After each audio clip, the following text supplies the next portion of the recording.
All right, today we're tackling a really unique skill in professional driving: how to safely get a commercial tanker from point A to point B. This isn't just about driving a big rig, it's a true test of physics and, honestly, a lot of finesse. If you're going to get behind the wheel of one of these, mastering this is absolutely essential. So, let's dive in. So, take a good look at this truck. At first glance, it looks like any other heavy-duty vehicle. But there's something hidden. Something that makes it one of the absolute hardest rigs to handle on the road. Any ideas what it could be? And there it is. It's not just the weight, or even its high center of gravity, though those definitely play a part. Nope, the real monster you're dealing with is the thousands of gallons of liquid, constantly moving, sloshing, and shifting inside that tank. It's a massive, invisible force. And that brings us to the single most important concept for any tanker driver: understanding the very real danger of what's called liquid surge. This is the unseen force you've got to learn how to predict and control every second you're on the road. So what exactly is it? Well, imagine you hit the brakes. That liquid behind you, it doesn't stop. It keeps moving forward, slamming into the front of the tank. Then, when you accelerate, it all slams back. That push, it's so powerful it can literally shove your truck, destabilize it, and yes, even cause it to roll over. Now here's something that might seem a little counterintuitive. You'd probably think a half-empty tank is safer than a full one, right? Wrong. It's the complete opposite. A full tank is stable because the liquid has nowhere to go. An empty one is just a light trailer. The real danger zone is that partial load, because that's when the surge, both forward and back, is at its absolute strongest. Okay, so if this force is so powerful, how do you even begin to manage it? Well, believe it or not, your first line of defense happens before you even turn the key. It all starts with your pre-trip inspection, and for a tanker, this is beyond critical. You see, tankers have a bunch of special gear you won't see on other trucks. You've got to make sure things like emergency shutoffs and grounding cables are working perfectly. You have to check that the manhole covers have solid gaskets and that the vents are totally clear. That's super important to stop pressure from building up as the liquid warms up and expands. But out of all these checks, there is one that trumps them all, and that's hunting for leaks. And, it doesn't get much clearer than that, right?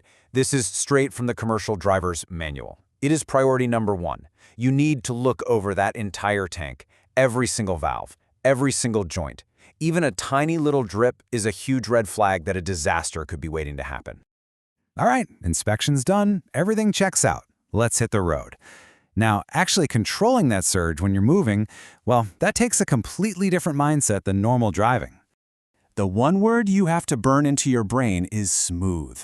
Every single thing you do, starting, stopping, turning, it all has to be slow, deliberate, and gentle. Any sudden, jerky movement is going to create a powerful wave in that tank. You have to remember, you're not just driving a truck, you're managing a moving ocean. Let's talk about the number one danger zone for a tanker: a curve. And here's the rule: you absolutely cannot brake while you are in the turn. All of your slowing down has to be done before you even get there, while you're still on the straightaway. So once you've scrubbed off your speed, you take your foot off everything. No brake, no gas. You just coast into the curve. This gives that liquid inside a chance to settle down and find its balance before you ask the truck to change direction. And finally, just as you're hitting the middle of the turn, you start to apply a little bit of gentle, steady power. This is what stabilizes the whole rig, the truck and the load, and it pulls you out of the curve nice and clean. Just remember that sequence: brake, coast, accelerate. It's everything. So beyond the actual driving technique, there are some hard and fast rules of the road that every single tanker driver just has to know. These are the non-negotiables. So you see this number, 119 gallons. Why is that so important? Well, that's the magic number for the law. If you're hauling any single tank that's rated for more than 119 gallons, you are legally required to have a tank endorsement on your license. No exceptions. And here are a few more really critical things to keep in mind.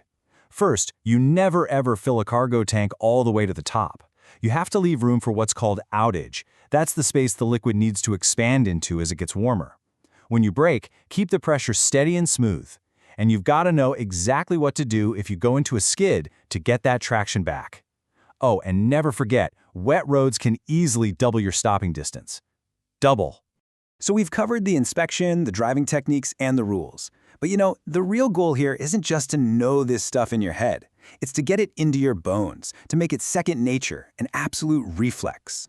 And this, right here, is probably the most important thing we'll talk about today. This isn't just about memorizing facts to pass a test.